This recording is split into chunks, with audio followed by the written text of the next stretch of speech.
नमस्कार दोस्तों, आप सभी लोगों का स्वागत है आपके अपने YouTube channel legal adviser AM में, जहां हम सभी लोग लॉज और बाय लॉज पर चर्चा करते हैं। आपसे निवेदन है कि चैनल को लाइक, शेयर, सब्सक्राइब अवश्य करें। कमेंट में अपनी राय ज़रूर दें। नमस्कार दोस्तों, आप सभी लोगों का स्वागत है आपके अपने YouTube channel legal adviser AM में। दोस्तों, हमारे बहुत सारे दोस्तों का ये मैसेज आया था कि हम SC/ST एक्ट के संदर्भ में एक वीडियो बनाएं जिसमें इस बारे में विशेष जानकारी दी गई हो कि वो कौन कौन से कृत्य हैं या वह कौन कौन से कार्य हैं जिसको लेकर के किसी भी व्यक्ति पर SC/ST एक्ट लागू होता है और SC/ST एक्ट कैसे लागू होता है, वह कैसे प्रभावी होता है। तो सबसे पहले यह जान लिया जाए कि जो SC/ST एक्ट का पार्ट 2 है, यानी कि जो चैप्टर 2 है, उसमें जो सेक्शन 3 है वही ऐसे अत्याचार के, ऐसे एट्रोसिटीज़ को ऑफेंस बनाता है और उनके लिए पनिशमेंट का प्रोविज़न करता है। तो जो सेक्शन 3 है ये 2 क्लॉज में है। पहला क्लॉज ये है कि वो कौन कौन से कार्य हैं जिसके लिए किसी गैर SC/ST समुदाय के व्यक्ति को SC/ST समुदाय के व्यक्ति पर अत्याचार करने के लिए सज़ा दी जा सकती है। और दूसरा ये है कि अगर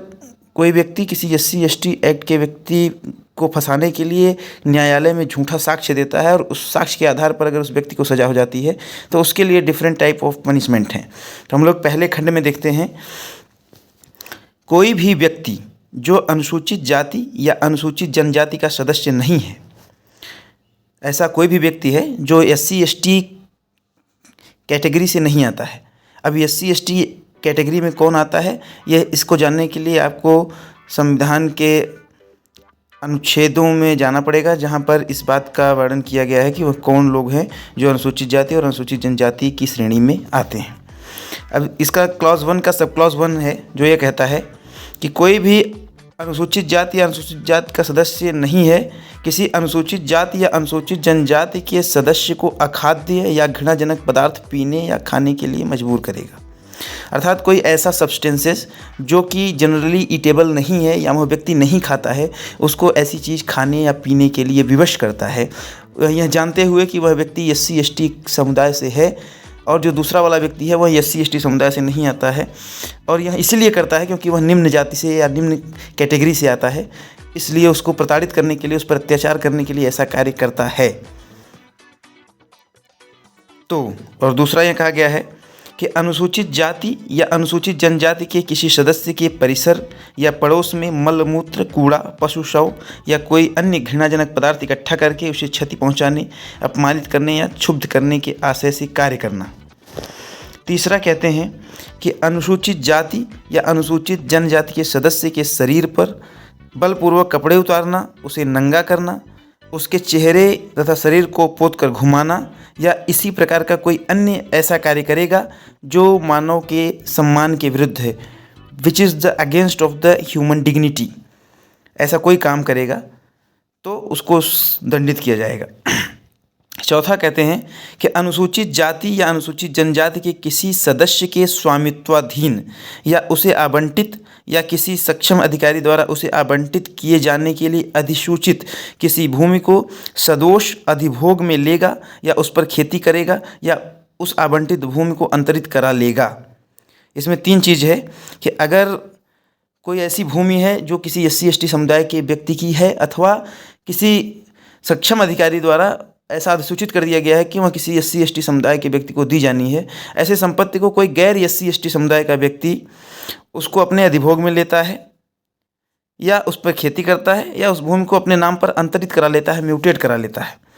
तो वह माना जाएगा कि उसने ऐसा अपराध किया है, अत्याचार किया है। अनुसूचित जाति या अनुसूचित जनजाति के किसी सदस्य को उसकी भूमि या परिसर से सदोष बेकब्जा करेगा या किसी भूमि, परिसर या जल पर उसके अधिकारों के उपभोग में हस्तक्षेप करेगा।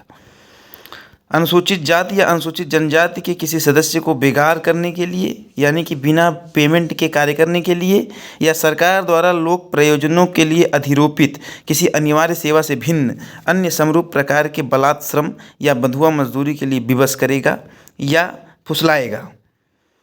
अनुसूचित जाति या अनुसूचित जनजाति के किसी सदस्य को मतदान न करने के लिए या किसी विशिष्ट अभ्यर्थी के लिए मतदान करने के लिए विधि द्वारा उपबंधित से भिन्न रीति से मतदान करने के लिए मजबूर या अभित्रस्त करेगा।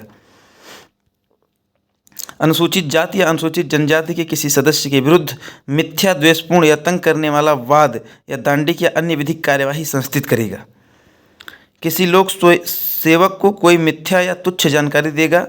और उसके द्वारा अनुसूचित जाति या अनुसूचित जनजाति के किसी सदस्य को क्षति पहुंचाने का क्षुब्ध करने के लिए ऐसे लोक सेवक से उसकी विधिपूर्ण शक्ति का प्रयोग कराएगा।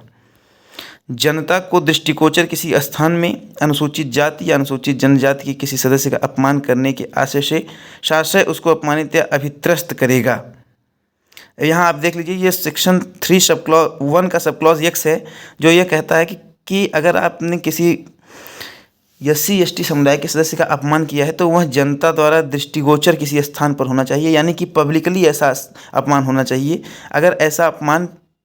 प्राइवेट में किया गया है, व्यक्तिगत रूप से किया गया है, तो वह धारा 3 के प्रयोजनों के अंतर्गत नहीं आएगा। अनुसूचित जाति या अनुसूचित जनजाति की किसी महिला का अनादर करने या उसकी लज्जा भंग करने के आशय से हमला या बल प्रयोग करेगा। अनुसूचित जाति या अनुसूचित जनजाति की किसी महिला की इच्छा की अधिशाति करने की स्थिति में होने पर उस स्थिति का प्रयोग उसके लैंगिक शोषण करने के लिए, जिसके लिए वह अन्यथा सहमति नहीं होती, करेगा। किसी स्रोत, जलाशय या किसी अन्य उद्गम के जल को, जो आमतौर पर अनुसूचित जाति या अनुसूचित जनजाति के सदस्यों द्वारा उपभोग में लाया जाता है, दूषित या गंदा करेगा, जिससे कि वह उस प्रयोजन के लिए कम उपयुक्त हो जाए जिसके लिए उसका आमतौर पर प्रयोग किया जाता है।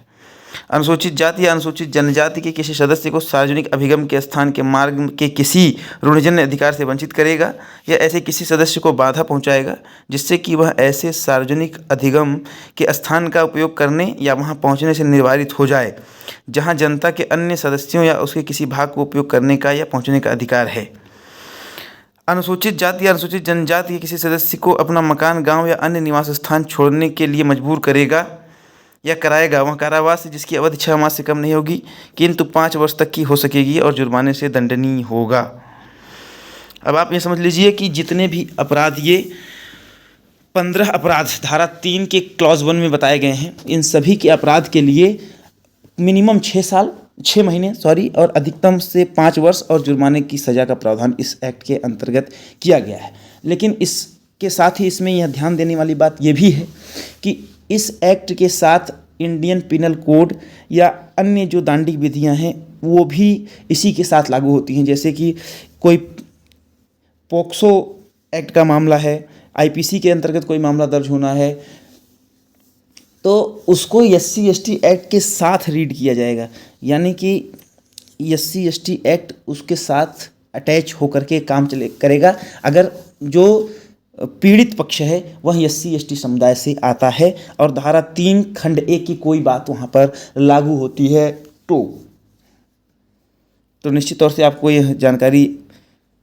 लाभप्रद लगी होगी